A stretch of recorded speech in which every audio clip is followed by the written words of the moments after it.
इस क्वेश्चन में आपको क्या बोला कि यहाँ पे बारिश होने से पानी जमा होता है छत के ऊपर, ठीक है, अच्छी बात है।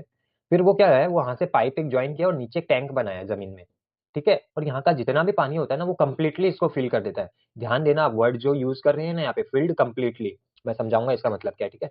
Field completely by the roof water, ठीक है। ये सारा पानी जितना भी जमा होता है, मान लेते हैं 10 लीटर हुआ फॉर एग्जाम्पल, ये 10 लीटर का 10 लीटर, ये पूरा टैंक भर जाता है 10 लीटर में। समझ में आया आपको? क्वेश्चन बोल रहा है कि हमने आपको सिर्फ क्वेश्चन में दिया था 100 मीटर स्क्वायर, ठीक है, मतलब आपको सिर्फ सरफेस एरिया बताया, आप बताओ इसका हाइट क्या है। हाइट मतलब ये जो वाल खड़ा है ना, बाउंड्री वाला वाल, ये कितना है। तो मैं ऐसे ही आपको एक एग्जांपल से समझाता हूँ, ठीक है। तो मैंने ये एक पेपर का बॉक्स लिया, सपोज समझ लेते हैं ये मेरा छत है, ठीक है, ये वाला मेरा छत है। अब ये मेरा छत हो गया, तो आप देखो पानी यहाँ पे जमा होगा इसके अंदर, ठीक है, तो ये क्या हो गया, वाल हो गया। यही वाल का जो हाइट है ना, ये वाला चीज, ये हाइट, ये क्वेश्चन पूछ रहा है, ठीक है। आपको क्या दिया क्वेश्चन, सिर्फ ये अंदर वाला पार्ट का जगह दिया, सरफेस एरिया, ये वाला बीच, अगर वाल हटा दे तो हमें क्या पता चलेगा, सिर्फ सरफेस एरिया। अब बोला है कि ये वाल का जो हाइट है ना, वो बता दो हम लोग को, काम हो जाएगा। तो हमने बोला ठीक है, बता देंगे। अब हमें सिर्फ सरफेस एरिया दिया और बोला हाइट निकालो। क्यूबॉइडल पिट का तो हमें पूरा डायमेंशन दिया, length into breadth into height, पर इसका सिर्फ सरफेस एरिया दे दिया, मतलब सिर्फ रेक्टेंगल का जो लेंथ और ब्रेथ रहता है वो दे दिया, हाइट नहीं दिया। तो अब हम क्या करेंगे, अब एक चीज जो बोला था मैंने, ये बोला ना फील्ड कंप्लीटली, इसका मतलब क्या होता है कि इसका वॉल्यूम और इसका वॉल्यूम सेम होगा। जितना पानी यहाँ पे जमा हो रहा है, मान लेते हैं एग्जाम्पल 10 लीटर पानी जमा हुआ, तो वो 10 लीटर का 10 लीटर पानी इसको जाके पूरा फिल कर देता है। क्वेश्चन बोल के रखा है, इसका मतलब इसका जो वॉल्यूम है और इसका जो वॉल्यूम है सेम है, शेप चाहे कैसा भी हो, शेप भी सेम ही दिया, क्यूबॉइडल ही बोला है दोनों। लेकिन मान लेते कोई भी शेप हो, क्यूब हो, सिलेंडर हो, हेमिस्फीयर हो, जो भी हो, लेकिन एक चीज बोल दिया कि कंप्लीटली फिल कर देता, मतलब दोनों का वॉल्यूम सेम है। अब हम इसी वॉल्यूम का हेल्प से, क्यों, वॉल्यूम में हमें क्या मिलता है, 3 डायमेंशन मिल जाते हैं, लेंथ, ब्रेथ और हाइट। तो ये तीनों डायमेंशन हम यूज करके क्या कर लेंगे, हाइट निकाल लेंगे, ठीक है। समझ में आया आपको? तो अभी मैं बताता हूँ तो और क्लियर हो जाएगा। तो अभी यहाँ पे देख लो, गिवन क्या है, रूफ एरिया, मतलब रूफ का एरिया जो मैंने बताया, ये जहाँ पानी जमा हो रहा है, ब्लू ब्लू वाला है ना, ये रूफ का एरिया, मतलब लेंथ इंटू ब्रेथ हो गया वो चीज, हाइट नहीं है यहाँ पे। और क्यूबॉइडल पीठ जो नीचे टैंक बना हुआ है, उसका लेंथ, ब्रेथ और हाइट तीनों दिया है। ये क्वेश्चन में गिवन है। अभी फाइंड क्या करना है हमें, height of the standing water on roof. Height of the standing water मतलब ये छत का हाइट ही बोल रही है, जो वाल बना हुआ है वो बताओ हमें सिर्फ, ठीक है। अब निकालेंगे कैसे, दोनों का वॉल्यूम सेम है, तो पहले हम जान लेते हैं वॉल्यूम है क्या। तो देखो, volume of water on roof, यहाँ पे जो वॉल्यूम होगा, ये हमें शेप देख के पता चल रहा है क्यूबॉइड ही है, ठीक है, ये भी क्यूबॉइड शेप का ही है। अगर ठीक है, मान लेते नहीं पता, क्यूबॉइड नहीं है, मेरे को नहीं पता क्यूबॉइड, मान लेते क्यूब भी है, तो भी क्या फॉर्मूला होता है, क्यूब और क्यूबॉइड का फॉर्मूला क्या होता है, अगर क्यूबॉइड है तो वॉल्यूम क्या हो जाएगा, L into B into H, सही है। और अगर क्यूब हो गया, मान लेते क्यूब है, तो क्या होगा, L into L into L. बात तो सेम ही है ना, एल इंटू मतलब सब सेम है, और जब सब सेम नहीं होता तो L into B into H हो जाता है, तो कोई दिक्कत का बात नहीं है। अब इसमें से आपको सिर्फ दो ही चीज दी है, लेंथ इंटू ब्रेथ। आप बोलोगे कैसे पता आपको लेंथ और ब्रेथ ही दी है, तो आप देखो ये इमेज फिर से देखो, तो यहाँ पे क्या होगा, अगर सिर्फ आप वाल हटा दे तो ये हमें तो रेक्टेंगल का शेप हो गया या क्यूब का शेप हो गया, और उसमें क्या होता है, लेंथ और ब्रेथ ही तो होता है, लेंथ और ब्रेथ ही तो होता है, दो डायमेंशन होता है, तभी तो एरिया निकालते हैं हम। तो वही, इसलिए मेरे को ये चीज तो पता है, लेंथ और ब्रेथ ही दी है। अब लेंथ कितना, ब्रेथ कितना, वो मेरे को नहीं पता, लेकिन ये चीज पता है, जो 100 मीटर स्क्वायर है ना, वो एल इंटू बी से बना है।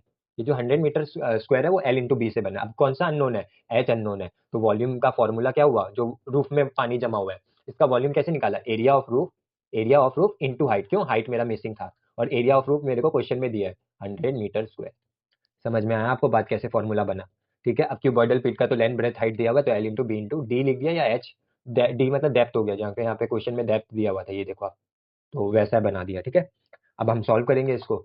तो therefore volume of cuboidal pit क्या, वैल्यूज दिया हुआ है, 3 इंटू 3 इंटू 2, तो 18 हो गया, ठीक है। Now as the roof water flows into the pit and fills it completely, ठीक है, ये स्टेटमेंट में मेंशन करना बहुत जरूरी है कि हम इक्वल क्यों मान रहे हैं, इक्वल इसलिए मान रहे हैं क्योंकि the roof water flows into the pit and fills it completely, मतलब दोनों का वॉल्यूम सेम है। जब दोनों का वॉल्यूम सेम है तो मैं बोल सकता हूँ कि volume of water on roof is equal to volume of cuboidal pit. अब volume of water on roof का भी बताया कैसे फॉर्मूला बना है, area of roof into H, तो ये हो गया 100 इंटू एच, ठीक है। और क्यूबॉइडल पिट का भी अभी निकाला है 18, तो 18 लिख दिया। अब इसको सॉल्व करेंगे तो 100 अपोजिट साइड में आ जाएगा, ये वेरिएबल है एच, यही तो क्वेश्चन में बोला है कि हाइट बताओ, तो इसको अपोजिट साइड बेचा तो 18/100 हो गया 0.18 मीटर। तो जो हाइट था, ये वाला वाल जो है, ये बाउंड्री वाल जो छत का, वो कितना है, 0.18 मीटर। क्लियर है ये चीज? अब आ जाते हैं second part of the question. Second part of the question बोल रहे हैं, अभी इसको बोला कि हटाओ, ये चीज हटाओ, अब हम सिर्फ इसके ऊपर फोकस करते हैं।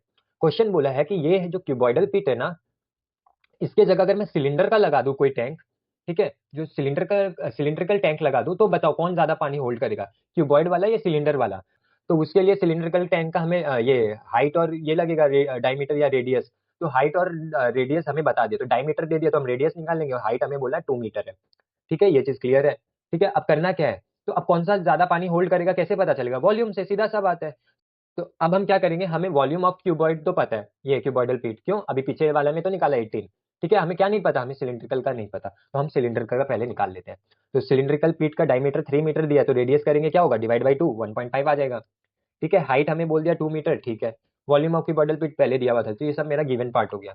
अब फाइंड क्या करने बोला, which tank hold more water, cylindrical या क्यूबॉइडल। तो अब आप देखो फॉर्मूला क्या होता है सिलिंड्रिकल का वॉल्यूम निकालने का, पाई आर स्क्वायर एच। ठीक है, फॉर्मूला क्या है, पाई आर स्क्वायर एच। ठीक है, अब पाई पता है, क्वेश्चन में देखो आप पाई का वैल्यू 3.14 नहीं दिया हुआ है। और अगर ये सीबीएसई का फर्स्ट इंस्ट्रक्शन पेज आप देखोगे तो वहाँ पे लिखा है अगर पाई का वैल्यू नहीं दिया हुआ तो 22/7 ही लेना, तो हम वही लेंगे। ठीक है, आर का वैल्यू पता है, हाँ अभी अभी तो निकाला यहाँ पे 1.5। हाँ, एच पता है, हाँ क्वेश्चन में गिवन है 2, बस हो गया, पुट करेंगे वैल्यू। ठीक है, तो अभी पहले हम ये वैल्यू पुट करें, तो ये 1.5 है मतलब 15, 15 का स्क्वायर क्या होता है 225, और 1.5 है मतलब 2.25 हो जाएगा स्क्वायर, 2.25। ठीक है, इंटू 2 का 2, अब 2 को मैं इसके साथ मल्टीप्लाई कर दूंगा तो क्या आ जाएगा 4.5 आ जाएगा। पाई का पाई रहेगा और मीटर क्यूब। अब पाई का वैल्यू मैं पुट कर रहा हूँ 22/7 और सॉल्व कर रहा हूँ तो आंसर आ रहा है 14.14 मीटर क्यूब। समझ में आया आपको, तो वॉल्यूम तो निकल गया।